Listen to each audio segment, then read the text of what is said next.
Muy buenos días, qué bueno verle, tenerle por acá en la casa del Señor.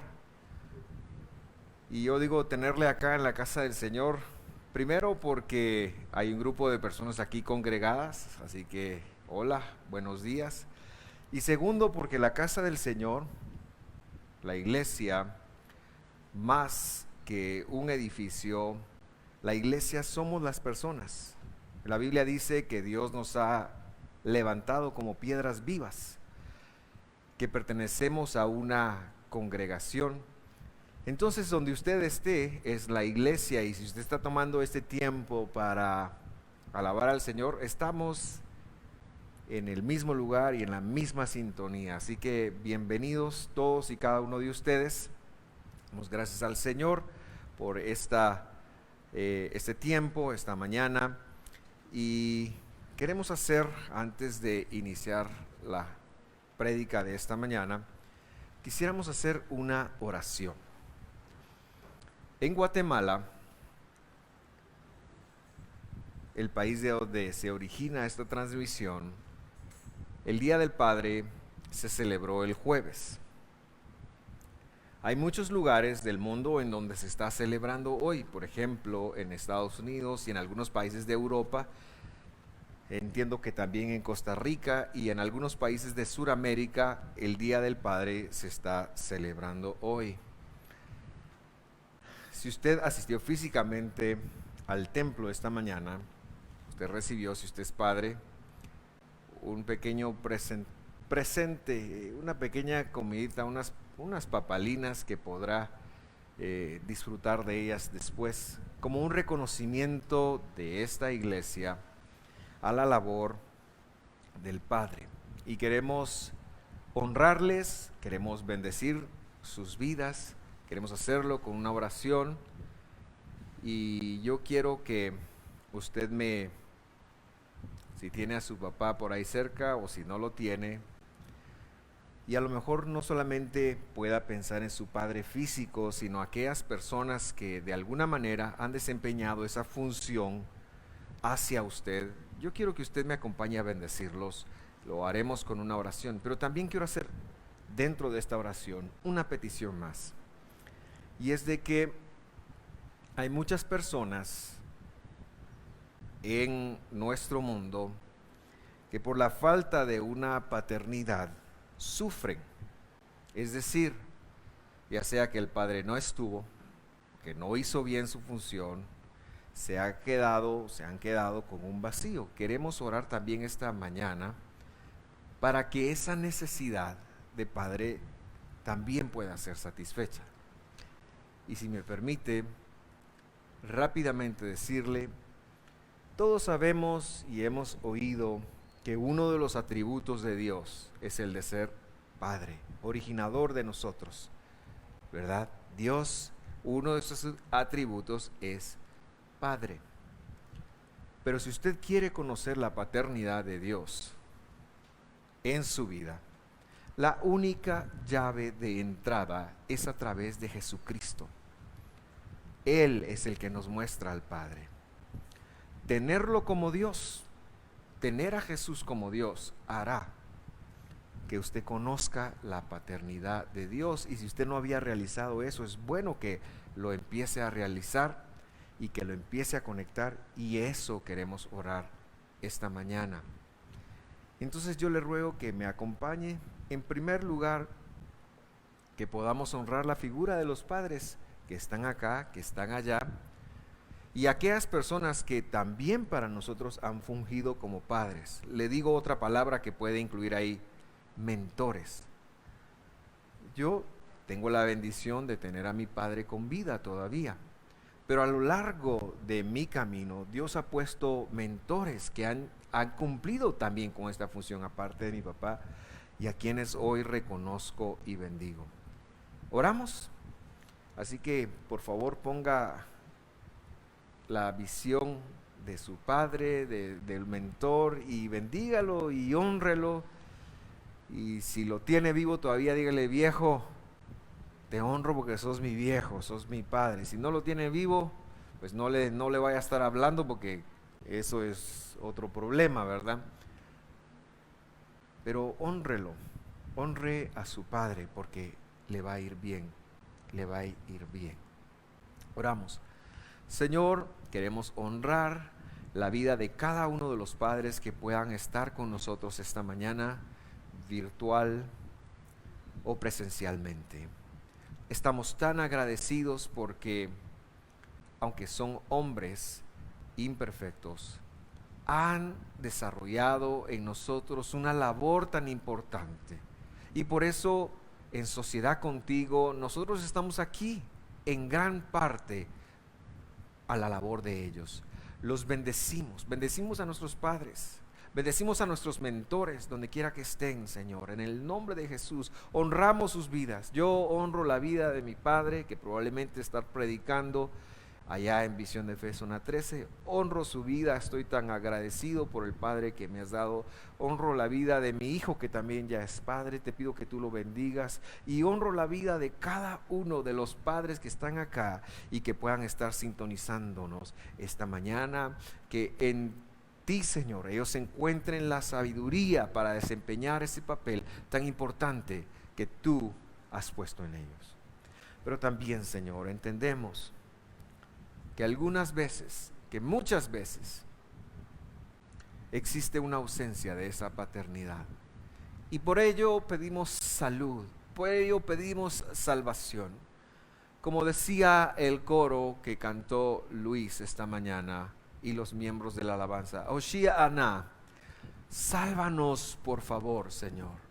Sálvanos de tener una mala imagen hacia la paternidad, de tener una mala imagen de ti. Sálvanos, Señor, sana esa parte de nosotros.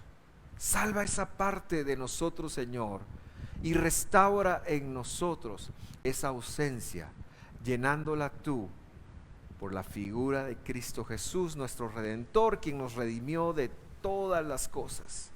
Bendito seas tú, amo del universo.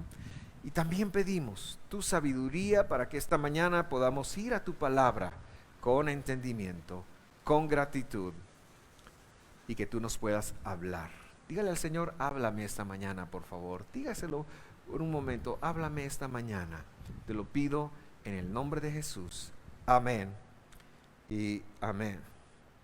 Muy bien, estamos siguiendo una serie que le hemos llamado Testigos en todo tiempo, y hemos visto el desempeño del apóstol Felipe en el capítulo 8 del libro de los Hechos. Y es ya la tercera semana que hemos estado hablando de Felipe. Primero cómo él fue llevado a Samaria, luego su desempeño en Samaria, que necesitó la ayuda de Pedro y de Juan y los mandó a llamar. Y en este momento que se da entre Pedro, Juan, aparece un señor ahí que se llamaba Simón. Y este Simón le preguntó a Pedro, mira Pedro, yo estoy viendo que lo que ustedes hacen es milagroso. Y quisiera, Pedro, que me hicieras el favor de decirme cuánto me cuesta el poder tener esa capacidad. Y la semana pasada veíamos cómo Pedro le reaccionó, y lo queríamos enfocar desde la perspectiva de que las tinieblas son algo real en el mundo. Las tinieblas son algo real en el mundo, habitan dentro de las personas. El que no tiene a Cristo vive en tinieblas, y por eso nos apremia a predicar el Evangelio de Cristo Jesús, porque Él es el que trae la luz a nuestras vidas. Todo lo que tiene que ver con Cristo Jesús es luz, y la ausencia de Cristo Jesús en la vida de las personas genera oscuridad. Y este hombre, aunque se bautizó y aunque estaba pues ahí más o menos congregado, tenía las tinieblas dentro de él. Y entonces veíamos que hay dos formas de enfrentar las tinieblas. La primera es con el amor, como Pedro lo hizo, y la segunda es la verdad, como Pedro también lo hizo. La verdad en amor. Llegamos a ese concepto en una de las cartas del apóstol Pablo, pero también hablábamos más que nada del amor. Hoy queremos hablar de la segunda parte, que es la parte de la verdad. La parte de la verdad, cómo utilizar la verdad como un recurso para enfrentar las tinieblas. Dicho sea de paso, si usted tiene alguna duda, alguna inquietud sobre la operación de los espíritus inmundos, yo le invito a consultar el estudio que se llevó a cabo ayer del Evangelio de Marcos, que está disponible en YouTube, en nuestros listados de reproducción del estudio del Evangelio según Marcos que llevamos allí. Entonces, hablemos un poco de la verdad. Este tema es un poquito confuso, la verdad, realmente, porque todos creemos que sabemos la verdad. ¿Quién de ustedes vive con la mentira? Nadie, ¿verdad? Porque hemos atribuido la verdad a lo que vemos. Yo hoy no muy bien porque no limpié mis anteojos, entonces están algo sucios. A lo que oímos, ¿verdad? Yo oí cuando tú dijiste, a lo que palpamos, a lo que otros dicen. El punto es que la verdad, como nosotros la concebimos como seres humanos, pasa a ser una experiencia de la persona. Cuando yo era niño, mi mamá tenía muchas cosas, ¿verdad? Yo he predicado mucho de mi mamá. Y una de las cosas que mi mamá hacía con nosotros es tal cosa. Y uno decía, no. Pero de repente tenía razón, o tal vez le pasó a usted. Por favor, tráeme el azúcar. Y uno de comodón, ¿dónde está el azúcar? El azúcar está debajo del no sé qué, y ahí, y pum. Y uno llegaba y no la encontraba. No sé si le pasó. Ingrata, llegaba ella y sí la encontraba, yo no sé por qué. Y entonces cuando había alguna discusión, así, pero no estaba, y ahí estaba. Y entonces mi mamá tenía su dicho. Cada vez que tenía la razón, ella decía, cuando yo te digo que la mula es parda, es porque tengo los pelos en la mano. No sé si usted había oído ese dicho. Ese dicho quiere decir, la mula, el animal, y cuando yo te digo que es parda, el color es porque yo lo comprobé primero. Y entonces tendemos a comprobar la verdad como la realidad de lo que podemos ver, lo que estamos pensando. También se le atribuye la verdad a lo que se ha descubierto científicamente. En el mundo occidental en el que vivimos, tiene que compararlo todo con lo científicamente que se ha descubierto. Por eso es que a muchos científicos niegan la existencia de Dios, porque dice, pruébeme científicamente que Dios existe. Recuerdo estar en un avión hace muchos años y en ese avión yo al empezar, saqué mi Biblia para leerla.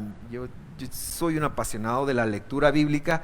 Y en ese entonces no habían tabletas, o tal vez sí habían, pero yo no tenía una, o teléfonos. Y entonces saqué la Biblia de papel y me puse a leer, iniciando la travesía. Y de repente llegó alguien y se sentó a la par mía. Yo he contado esta historia, probablemente usted la recuerda. Y cuando la persona me vio leyendo la Biblia, me dijo, Dios no existe.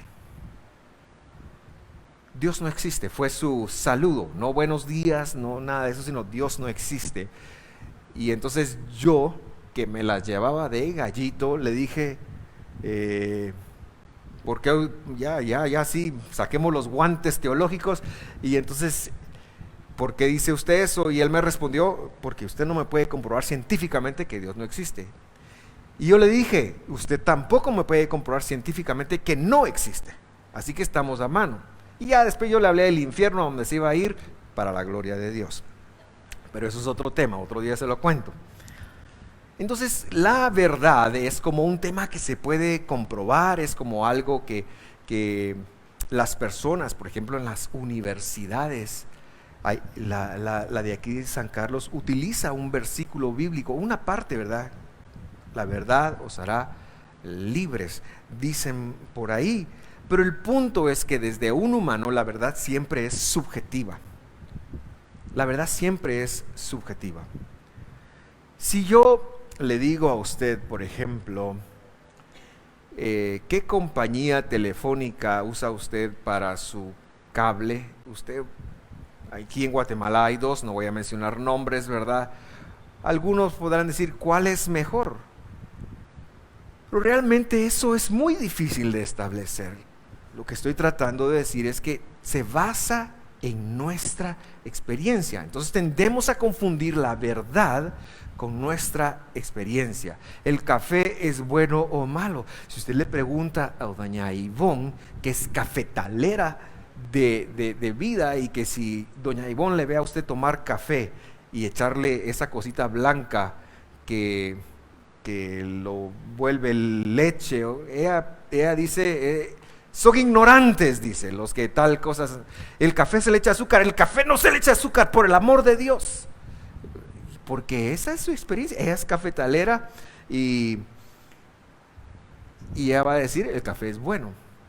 Si usted va y pregunta acerca de la leche, usted va a encontrar muchos estudios de muchas personas que dicen que la leche es buena, y va a encontrar muchos estudios que dicen que la leche no es buena, que es para los chivos, o sea, para los de Shela, ¿verdad? Por eso yo tomo leche todavía, porque tengo raíces en Shela. Pero lo que estoy tratando de decir es que aún en la ciencia depende mucho de la experiencia de la persona. Y hay que ver, y usted tenga cuidado cuando usted lo busque en las redes sociales. No busque la verdad en las redes sociales, es muy difícil encontrarla ahí. Pero aún en el internet, usted tiene que tener el criterio de saber que quién pagó ese estudio, para saber cuál es la postura, porque su experiencia sí influye en la verdad que está queriendo proyectar. Entonces, cuando hablamos de que las tinieblas se pelean con la verdad, no estamos hablando de hacerlo desde una experiencia personal, y ni siquiera mis propias creencias o convicciones, porque todos tenemos creencias que las vemos como la verdad. Y entonces yo voy a llamarle a eso la realidad. La realidad. Pero hay un libro, primero que nada, que clama ser la palabra de Dios. Me estoy refiriendo a la Biblia. Y ese libro habla de una verdad absoluta. Una verdad que funciona aquí, funciona en la China, funciona en cualquier lugar del mundo, funciona en cualquier tiempo, y que cada uno de sus principios bien entendidos se atreve a decir desde esa perspectiva que son la verdad. Y yo quiero que leamos un extracto de este libro, y me refiero a el libro, pues toda la Biblia. Estoy hablando de que toda la Biblia es la verdad.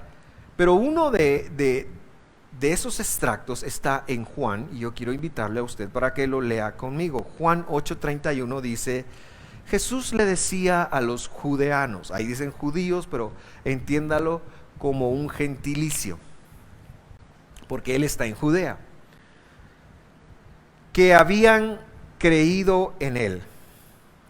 Jesús le está hablando a un grupo de personas que vivían en la provincia romana del primer siglo de Judea, y les está hablando a un grupo amigable porque habían decidido seguirlo. Esta palabra es tan importante hoy en día, es tan congruente hoy en día, es tan actual para nosotros hoy en día, que realmente podríamos pensar, y deberíamos así hacerlo, de que está hablando directamente con nosotros, los que nos llamamos cristianos o seguidores de Él. Jesús está hablando con un grupo amigo de seguidores, y que es gente que ya lo siguen, ya están dentro del movimiento. No está hablando con la demás masa que no le ha creído, está hablando con las personas que ya han depositado su confianza en Él. Entonces está hablando con un grupo amigo, y Él les dice lo siguiente: si ustedes permanecen en mi palabra, verdaderamente son mis discípulos. Hay una figura literaria que las escrituras hebreas utilizan demasiado, especialmente quien hace esto más que cualquier otro escritor probablemente sea el apóstol Pablo. El apóstol Pablo usa los paralelismos sintéticos. ¿Qué quiere decir eso? Que suelta un concepto y luego a la par de ese concepto suelta otro concepto que es paralelo, es para explicarlo mejor, es para hablar de la verdad. Y aquí estamos viendo un ejemplo de un paralelismo sintético. Si ustedes permanecen en mi palabra, primera afirmación. Segunda afirmación, son verdaderamente mis discípulos. O sea, un seguidor de Jesucristo, lo que el apóstol está diciendo, está explicando, no es alguien que se hace llamar cristiano, no es alguien que va a la iglesia todos los domingos, no es alguien que toma la cena del Señor, no es alguien que, aunque todas esas cosas son importantes y debemos de promulgarlas como lo importantes que son, pero aquí lo que está diciendo, la definición es, si alguien permanece en mi palabra, entonces verdaderamente, y aparece esa palabra, ¿verdad? Solo que en adverbio, verdaderamente es un discípulo mío. Y luego sigue con el paralelismo, y conocerá la verdad, entonces permanece en mi palabra, es mi discípulo de averitas. ¿Cómo decíamos? De adeveritas, decíamos cuando éramos chiquitos, ¿verdad? Permanece, será mi discípulo, perdón. Eso lo llevará a conocer la verdad y por lo tanto será una persona libre. No es la verdad lo que nos hace libres. No es la verdad de cualquier persona lo que nos hace libres. Es el paralelismo de conocer, de permanecer en la palabra de Dios, de permanecer en su palabra, lo que nos lleva a ser verdaderos discípulos. ¿Qué significa permanecer? Permanecer significa estar enraizado, echar raíces en la palabra de Dios. Entonces el llamado de Jesús aquí es a permanecer, a tomar raíces en la palabra de Dios, a cimentar nuestra vida en la palabra de Dios, lo cual va a hacer que progresivamente nosotros nos convirtamos en verdaderos cristianos, en sus discípulos, en verdaderos discípulos de Él, porque si hay verdaderos, hay falsos también. ¿Y cuáles son los falsos discípulos? Los que no permanecen en la palabra, los que le buscan un beneficio como tal, pero no permanecen en la palabra, no echan raíces en la palabra de Dios. Entonces, si usted permanece en su palabra, va a convertirse en un discípulo. La permanencia en la palabra de Dios lo va a convertir a usted en un discípulo. Y como resultado de eso, va a empezar a conocer la verdad. ¿Y qué es la verdad? La verdad es Jesús. Y Jesús lo que está diciendo, está haciendo el paralelismo con Él, con su palabra. Entonces, la verdad es la palabra de Dios. Este libro lo que está diciendo es que nosotros debemos de dedicarnos a conocer, a permanecer, a echar raíces, no en nuestras experiencias, no en nuestras opiniones. Por supuesto que esto es importante, yo no estoy de alguna manera demeritando eso, porque todos encontramos vivencias todo el tiempo que nos llevan a pensar y a reaccionar de ciertas maneras, pero Jesús está diciendo que nosotros para conocer la verdad debemos de trascender esa realidad y debemos de pensar y de decir que su palabra es la verdad. Muchas veces la escritura lo ha mencionado, su palabra, la palabra de Dios es la verdad, de Génesis hasta Apocalipsis. Entonces, si sucede algo que va en contra de eso, aunque sea real, aunque sea una experiencia que podamos comprobar, no es la verdad, porque la verdad es su palabra. Y este es el paradigma donde Pedro está parado para enfrentar a Simón. Y lo vamos a leer ahora. Ayúdeme. Veamos cómo se aplicó este concepto dentro de la historia que estamos leyendo. Cuando Simón vio que el Espíritu, o sea, el poder de Dios, se daba por la imposición de manos de los apóstoles, les ofreció dinero. Eso lo vimos, ¿verdad? Versículo 19, y les dijo: denme a mí también esta autoridad, de manera que todo aquel sobre quien ponga mis manos reciba el Espíritu Santo. Pedro reaccionó bien bonito. Pedro le contestó: que tu plata perezca contigo, porque pensaste que podías obtener el don de Dios con dinero. Mire lo que le está diciendo. Tú pensaste que la bendición, que el regalo de Dios, tú pensaste que podías comprar de Dios cualquier cosa con dinero. Eso le está diciendo. Pedro lo que está diciendo es que él no piensa que cualquier cosa se puede comprar con dinero. Y esto es muy importante hablarlo hoy en día, porque nuestras ofrendas y nuestros diezmos, que en esta iglesia creemos en ellos, no son para comprar una bendición, ¿verdad? Hoy en día se habla mucho de compre su bendición, pero Pedro está diciendo que ese tema no es así. Lo voy a dejar ahí y me voy a retirar lentamente, ¿verdad? Y usted hará sus propias conclusiones. Versículo 21. No tienes parte ni suerte en este asunto, les, porque tu corazón no es recto delante de Dios.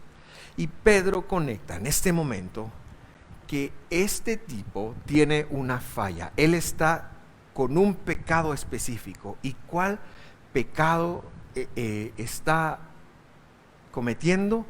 Ahorita lo voy a decir, pero por eso le habla de morirse. Por eso le dice que tu plata perezca contigo.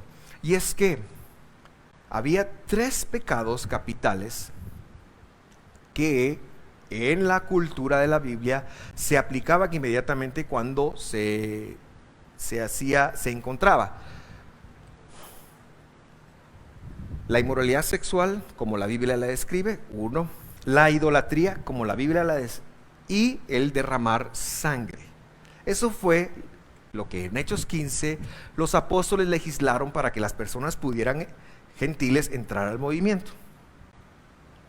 Pero todos los demás pecados tenían otro tipo de cosas. Pedro le está hablando de un pecado de muerte, pero uno dice, ¿cómo así?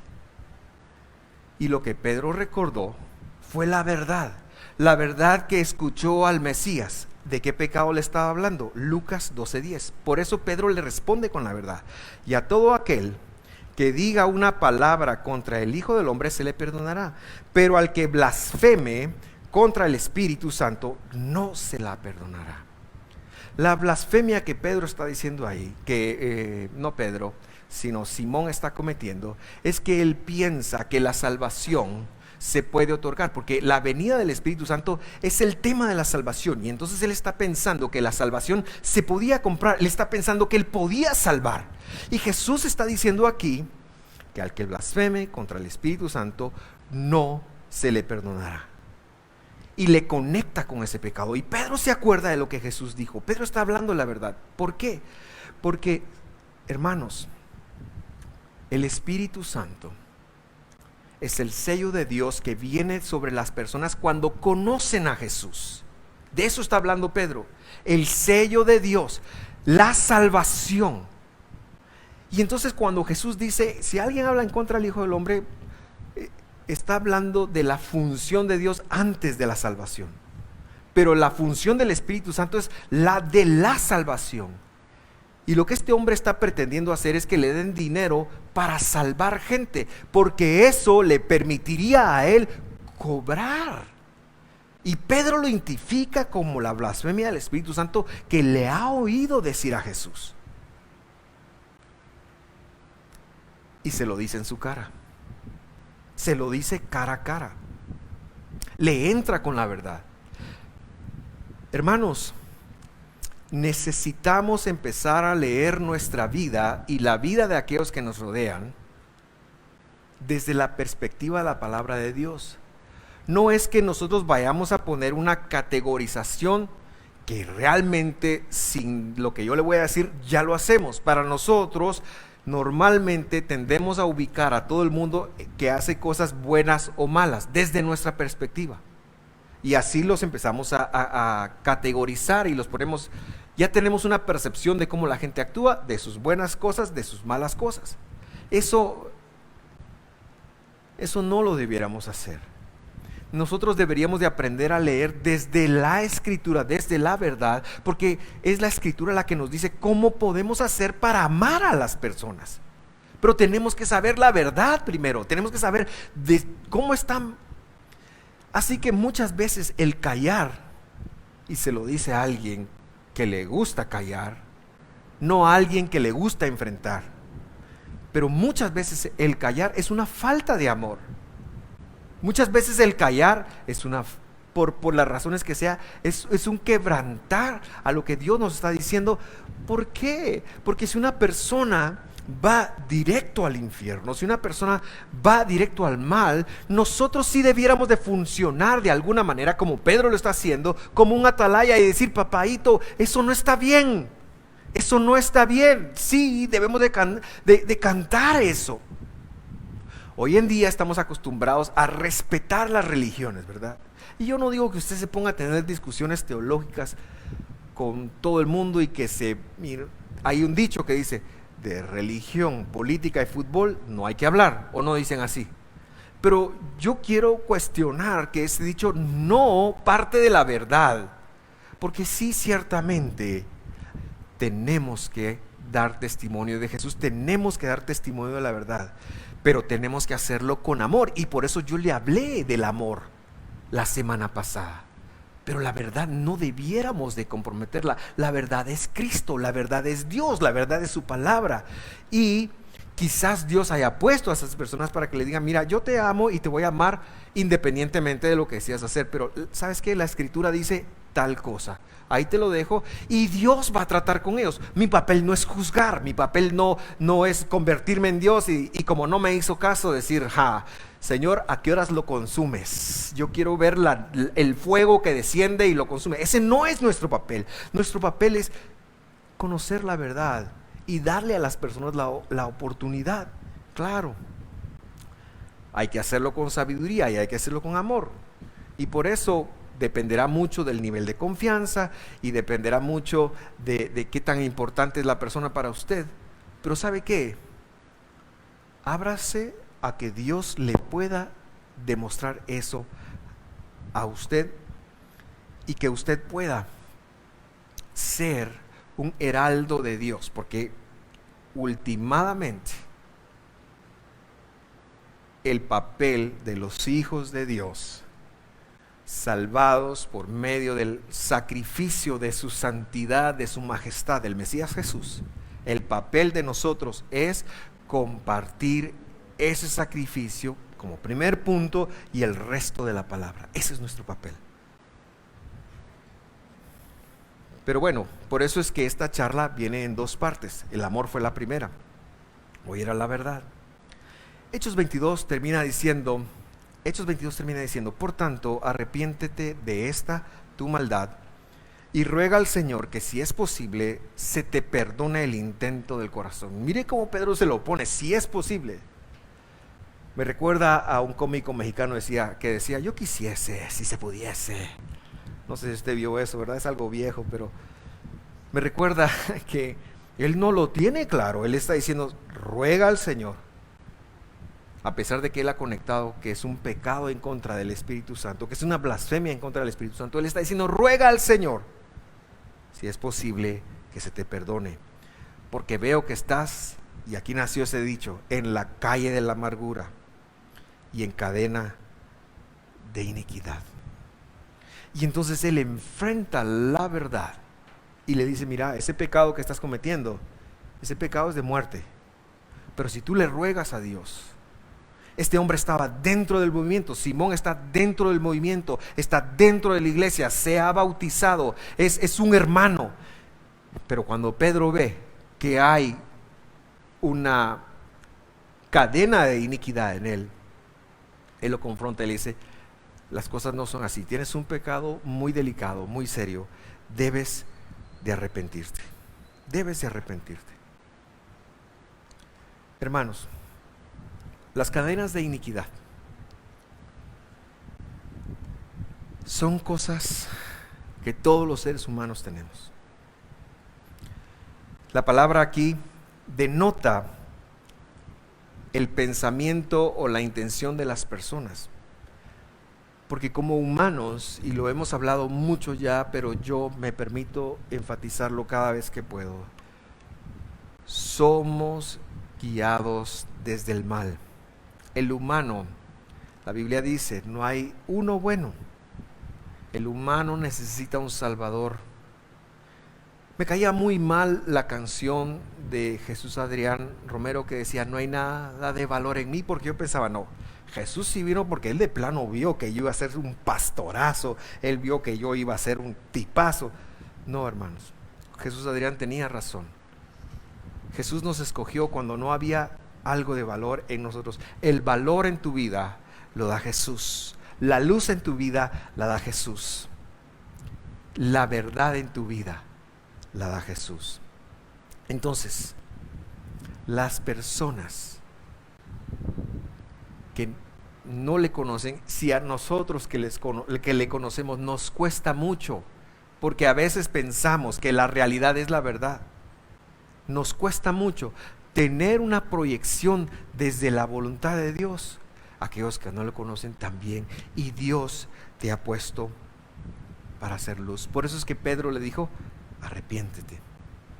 Yo termino enfatizando el punto. La verdad, la mera verdad, es Jesús. Es decir, su palabra. Sigue siendo vigente y sigue siendo la forma de proyectarnos hacia el mundo. Sigue siendo la forma de proyectarnos hacia el mundo. Debemos de hacerlo en amor. Debemos de hacerlo en compasión. Debemos de hacerlo con sabiduría y con inteligencia. Debemos de ser sensibles a la voz de Dios de cómo hacerlo, por supuesto. Pero muchas veces basta que lo hagas con tu ejemplo. Ese sí que depende completamente de ti. Hazlo con tu ejemplo. Que cuando otros digan, vamos, tú digas, no, yo no voy. ¿Por qué? Porque yo sirvo a Jesús. Que cuando otros digan, no, vamos, y Dios está llamando a ir, tú digas, yo voy. No me guío sino por la verdad. La verdad me guía. Que cuando Jesús te diga, tienes que decir esto, lo digas. Pero que tengas claridad en que es Jesús y no tu propio ser. Y Dios te guía. Los que son de Cristo, los tales son guiados por el Espíritu Santo. Los que son de Cristo, los que han sido redimidos, los que han sido rescatados. Queridos hermanos, lo explicábamos hace unas semanas. No viven para vivir la vida libre, la vida del libre albedrío.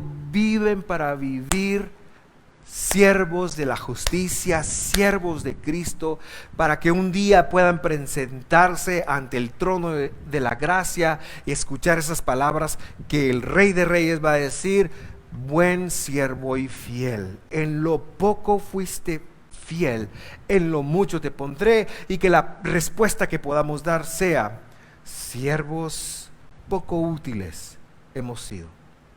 Lo que tenía que hacer, lo hice. Y que tú puedas llevar esto a tu familia, y que tú puedas llevar esto a tu trabajo, y que tú puedas llevar esto en donde te desenvuelves, y que tú puedas vivir de esta manera en tu colegio, en donde estudias, en lo que haces. Porque eres un siervo de Dios, porque eres un siervo de la justicia, porque Cristo te rescató para servirle a Él. Oremos. Padre, yo te doy muchas gracias por habernos salvado y rescatado. Te doy gracias por haber dejado tu palabra en la cual nosotros podamos pararnos. Señor, hay mucha tiniebla que enfrentamos en el mundo, porque la Escritura dice, en el mundo tendrán aflicción.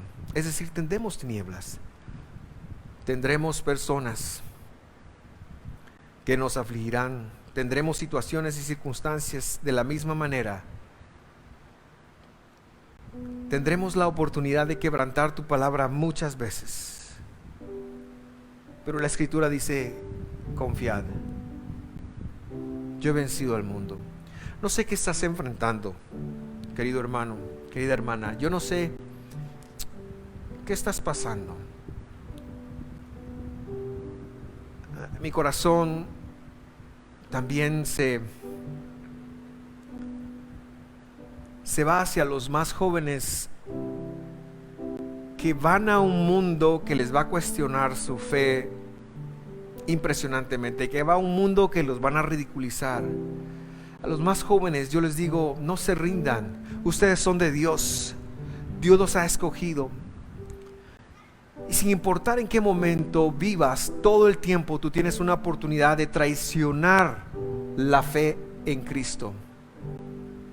Todo el tiempo tú tienes la oportunidad de serle infiel a Cristo. Pero yo te invito esta mañana a serle fiel, a pararte en Él.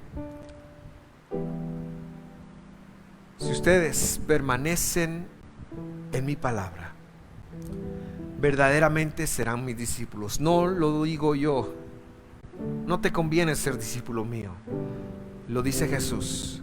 Si ustedes permanecen en mi palabra, serán verdaderamente mis discípulos. Solo así conocerán la verdad, y esa verdad los libertará. ¿De qué está hablando ser libres? De la forma del pecado, de la forma como las cosas se hacen en este mundo.